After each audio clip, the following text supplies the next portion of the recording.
Hello my dear friend, welcome to the session of wellness wonder and learn.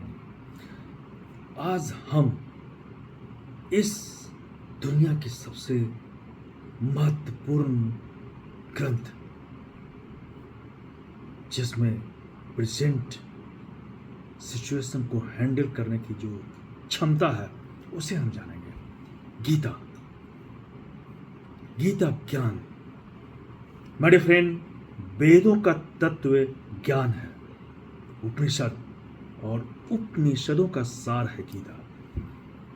भगवान श्री कृष्ण ने कुरुक्षेत्र के मैदान में महाभारत युद्ध के दौरान अर्जुन को जो ज्ञान दिया था, वह ज्ञान गीता के नाम से जाना जाता है। गीता में जीवन की हर समस्याओं का समाधान है। गीता में हर तरह का ज्ञान है।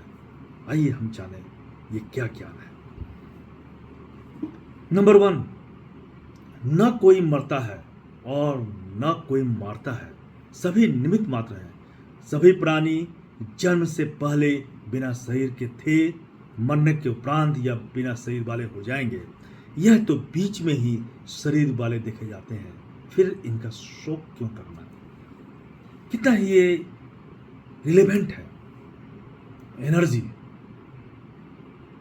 मनुष्य के जन्म के पहले वो किस फॉर्म में था?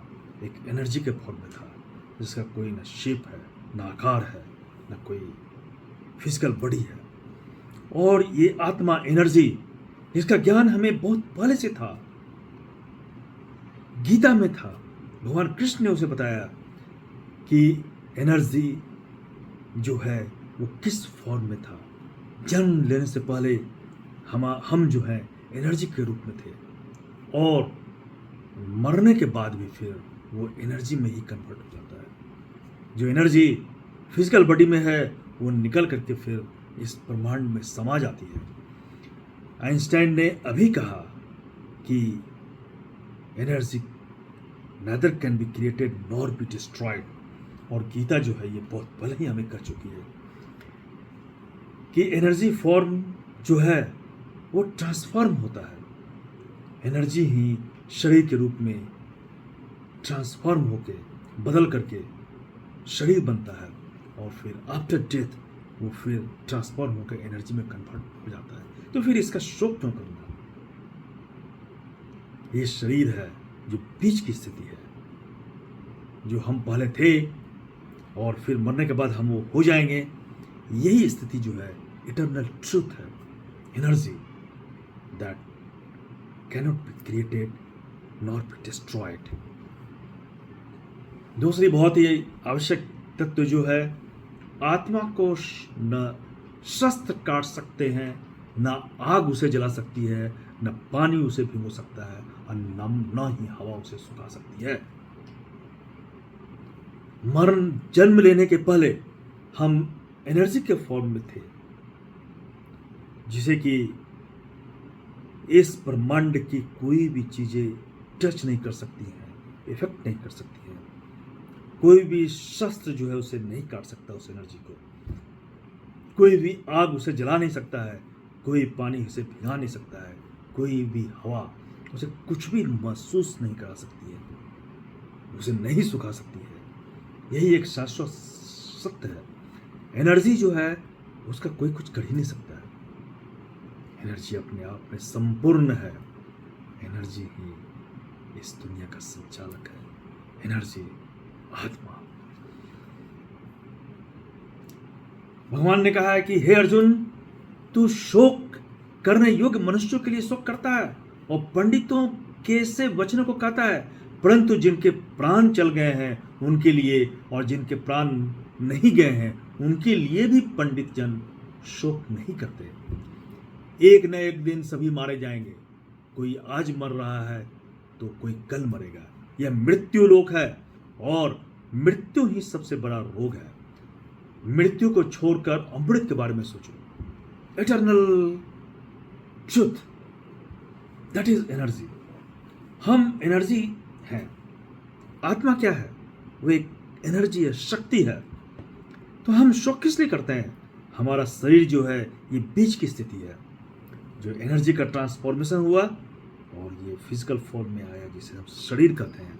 फिर ये शरीर खत्म हो गया और इसका ट्रांसफॉर्मेशन एनर्जी के रूप में हुआ।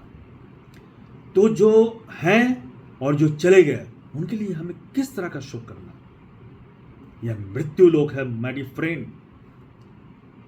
मृत्यु जो है यही सबसे बड़ा रोग है। हमें मृत्यु के बारे में ध्यान न देकर हमें अमृत के बारे में सोचना है। अमृत जो कि इटर्नल ट्रूथ है, दैट इज एनर्जी, आत्मा जो हम हैं, जिसे न कोई शस्त्र काट सकती है, जिसे न अग्नि जला सकती है और जिसे कोई भी ब्रह्मांड की कोई भी शक्ति नुकसान नहीं पहुंचा सकती है, वही आत्मा हम हैं। फिर भगवान ने कहा कर्म पर ही तुम्हारा अधिकार है, लेकिन कर्म के फलों में कभी नहीं।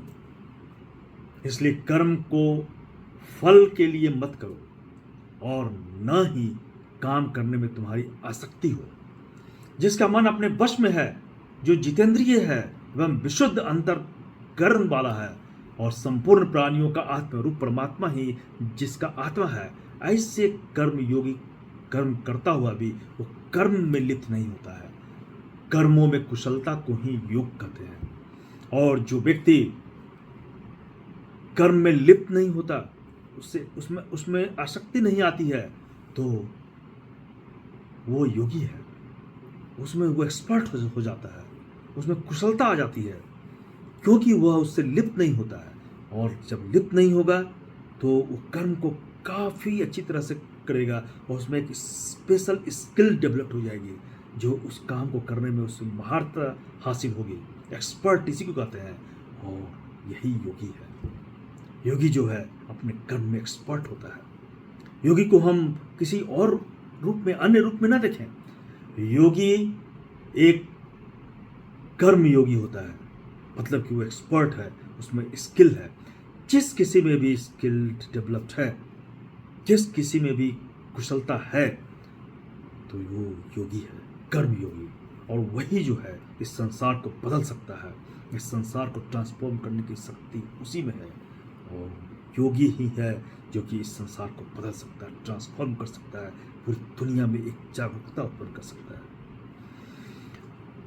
माय डियर फ्रेंड, क्रोध से मनुष्य की जो है मति मारी जाती है, यानी वह मूढ़ हो जाता है, जिससे स्मृति भ्रमित हो जाती है। स्मृति भ्रम हो जाने से मनुष्य की बुद्धि नष्ट हो जाती है, और बुद्धि का नाश हो जाने पर मनुष्य खुद अपना ही नाश कर बैठता है। तो हमें क्रोध नहीं करनी चाहिए। क्रोध में क्या है, जो हमारा माइंड जो है, हमारा दिमाग जो है, वो सोचने की शक्ति खो देता है। और सोचने की शक्ति खो जब खत्म हो जाती है, तो ऐसे विचार हमारे दिमाग में आते हैं कि वो हमें भ्रमित करते हैं और हम गलत काम करने लगते हैं। हमारी बुद्धि नष्ट हो जाती है, हमारे सोचने समझने की शक्ति खत्म हो जाती है कि अगर हम इसे ये करते हैं तो हमें ये होगा, ये नहीं सोचता है आदमी, और वो कर जाता है। तो क्रोध जो है मनुष्य को जीवित ही मार देता है। क्रोध से हमें बचना चाहिए। भगवान ने कहा, हे अर्जुन, सभी धर्मों को त्याग कर, अर्थात हर आश्रय को त्याग कर केवल मेरी शरण में आओ, मतलब बिलीव इन गॉड। मैं तुम्हें सभी पापों से मुक्ति दिला दूंगा। इसके लिए शोक मत करो। माया द्वारा जिनका ज्ञान हरा जा चुका है, ऐसे असुर स्वभाव को धारण किए हुए मनुष्य में नीच दूषित कर्म करने वाले मूढ़ लोग मुझको नहीं बसते, परंतु अल्प बुद्धि वालों का यह फल नाशवान है, और वे देवताओं को पूजने वाले देवताओं को प्राप्त होते हैं। मेरे भक्त चाहे जैसे भी भजे, अंत में मुझी को प्राप्त होते हैं। मेरे फ्रेंड, यहाँ पर भगवान श्री कृष्ण ने यह बतलाने की कोशिश की है कि देवता जो है वो किसी पर्टिकुलर विश और पर्टिकुलर इच्छा के वशीभूत होते हैं। हम किसी भी चीज़ की इच्छा करते हैं तो हम पर्टिकुलर देवता की इच्छा करने लगते हैं, और वो देवता जो है नाशवान है। थोड़े समय के लिए ही हमें वह इच्छित वस्तु प्राप्त होती है। तो हम देवताओं का भजन पूजन न करके हम भगवान को भजें। भगवान, इटर्नल गॉड, इटर्नल एनर्जी, एक ऐसी शक्ति जो सारे ब्रह्मांड में व्याप्त है, और जिसे भजने के बाद फिर हमें किसी भी चीज़ की इच्छा नहीं रहती है। और जब हमें किसी भी चीज़ की इच्छा नहीं रहेगी तो हमें वह सभी चीज़ें हासिल हो जाती है जो जिसके हम पात्र हैं। भगवान ने यह समझाने की कोशिश की है कि हम बड़ा सोच रखें, यूनिवर्सल ट्रूथ को अपनाएं, जो ब्रह्मांडीय शक्ति है उसकी पूजा करें, तो हम देखेंगे कि हमारे पास सभी कुछ है। रिद्धि सिद्धि, सभी तरह के ज्ञान, सभी तरह की खुशियां, सभी तरह की धन दौलत हमारे पास है। तो हमें छोटी छोटी इच्छाओं में नहीं फंसना चाहिए, हमें इटर्नल ट्रूथ की ओर जाना चाहिए। ब्रह्मांडीय ज्ञान, और ब्रह्मांडीय ज्ञान ही भगवान है। काम, क्रोध तथा लोभ, ये 3 प्रकार के नरक के द्वार हैं। सब अनर्थों के मूल और नरक की प्राप्ति में हेतु होने से यहाँ काम, क्रोध और लोभ को नरक के द्वार कहा गया है। नरक क्या है? नरक ऐसी स्थिति जिसमें कि मनुष्य जो है जब फंस जाता है तो वह न इधर का रहता है न उधर का, हमेशा ही वो गलत चीज सोचता है। काम, क्रोध और लोभ में फंसकर वो अपने सभी चीजों को नष्ट कर देता है। तो ये सभी चीजें आत्मा का नाश करने वाली, अर्थात उसको अधोगति में ले जाने वाली होती है। आत्मा का कभी नाश नहीं होता है, लेकिन आत्मा जो है वो नीचे गिर सकती है। उसकी फ्रीक्वेंसी लेवल जो है धीरे धीरे वो कम हो जाएगी। जब किसी भी एनर्जी का फ्रीक्वेंसी लेवल जो है वो कम जाता है तो फिर उसे उठने में काफ़ी समय लगता है और वो इस चक्र में फंस जाता है। पूरा ब्रह्मांड जो है एक सर्कल है, चक्र है, और इस चक्र में वही फंसता है जिसका कि फ्रीक्वेंसी लेवल कम है, जिसमें एग्जैक्ट वेलोसिटी को वो प्राप्त ही नहीं कर सकता, और इस चक्र से वो निकल करके बाहर नहीं जा सकता है। तो हमें हमेशा कोशिश करनी चाहिए कि हम काम, क्रोध और लोभ जो हमारे फ्रीक्वेंसी लेवल को, हमारी आत्मा जो है, हमारी एनर्जी जो है उसके फ्रीक्वेंसी को कम कर देता है, और फिर हम वो एग्जिट वेलोसिटी नहीं प्राप्त कर सकते जिससे कि हम इस चक्र से निकल करके एग्जिट कर जाए। तो इस तरह की चीज़ों से हमें बचना है। भगवान बोले, मैं लोगों का नाश करने वाला बढ़ा हुआ महाकाल हूँ। इस समय इन लोगों को नष्ट करने के लिए प्रवृत्त हुआ हूँ। इसलिए जो प्रतिपक्षियों की सेना में स्थित योद्धा लोग हैं वे सब तेरे बिना भी नहीं रहेंगे, अर्थात तेरे युद्ध न करने पर भी इनका नाश हो जाएगा।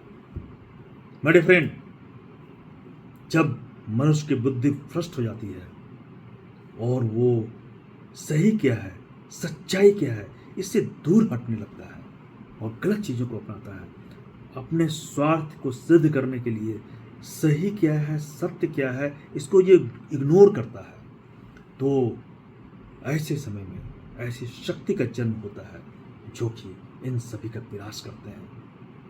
मेरे फ्रेंड, जहाँ सत्य है, जहाँ अच्छे इरादे हैं, वहाँ का वातावरण शुद्ध हो जाता है और वहाँ ऑक्सीजन लेवल बढ़ जाता है। अब ये क्वेश्चन उठता है कि ऑक्सीजन कहाँ से उत्पन्न हुआ? सबसे पहले ऑक्सीजन कहाँ उत्पन्न हुआ? तो इसी सोच में ऑक्सीजन उत्पन्न हुआ कि जहाँ सत्य है, जहाँ अच्छाई है, जहाँ सद्विचार है, वहाँ ऑक्सीजन उत्पन्न होगा और वहाँ का वातावरण जो है वो शुद्ध हो जाएगा। जहाँ सत्य है वहीं ऑक्सीजन उत्पन्न हो सकता है, लेकिन जहाँ पर सत्य नहीं है, जहाँ झूठ है, जहाँ क्रोध है, काम है, वहाँ ऑक्सीजन लेवल जो है कार्बन डाइऑक्साइड में कन्वर्ट हो जाता है, और जब ये कार्बन डाइऑक्साइड में कन्वर्ट होता है तो मृत्यु होती है और वही विनाश है। भगवान इसी को विनाश कर रहे हैं यहाँ पर, और मनुष्य जो है विनाश की ओर अग्रसर होता है। तो मेरे फ्रेंड, जगत के ये 2 प्रकार के शुक्ल और कृष्ण अर्थात देवयान या पृथ्वीयान मार्ग सनातन मार्ग माने गए हैं।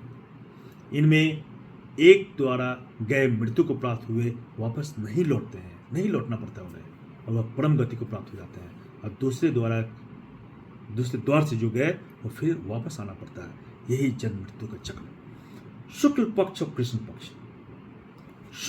शुक्ल पक्ष में जिस समय चंद्रमा का उदय होता है और चंद्रमा बढ़ती है धीरे धीरे, उस समय पृथ्वी पर एनर्जी की फ्रीक्वेंसी काफ़ी बढ़ जाती है और जब एनर्जी की फ्रीक्वेंसी बढ़ती है तो उसमें एक शक्ति उत्पन्न होती है, और जब शुक्ल पक्ष में किसी आदमी की मृत्यु होती है तो उस एनर्जी में वो अट्रैक्ट हो जाता है और फिर वो ब्रह्मांड से बाहर निकल जाता है। उसे फिर पृथ्वी की गुरुत्वाकर्षण शक्ति जो है वो फिर वो खींच नहीं सकती है, वो मुक्त हो जाता है। लेकिन वही जब कृष्ण पक्ष में, जिस समय कि चंद्रमा का धीरे धीरे नाश होता है, मतलब चंद्रमा जो धीरे धीरे वो छिपने लगती है, तो इस ब्रह्मांड, इस पृथ्वी की एनर्जी लेवल की फ्रीक्वेंसी, एनर्जी की फ्रीक्वेंसी जो कमने लगती है और उन्हें वो शक्ति नहीं रहती कि वो एग्जिट वेलोसिटी को उत्पन्न कर सके। तो इस समय अगर किसी की मृत्यु होती है तो वो एग्जिट नहीं कर पाता और इसी चक्र में वो फंस कर रह जाता है। यही है जीवन मृत्यु का चक्र, इसे हमें जानना चाहिए। तो आइए हम इन सभी को जानकर अपने जीवन को स्वच्छ बनाएं, शुद्ध बनाएं, परम गति को प्राप्त करें। धन्यवाद।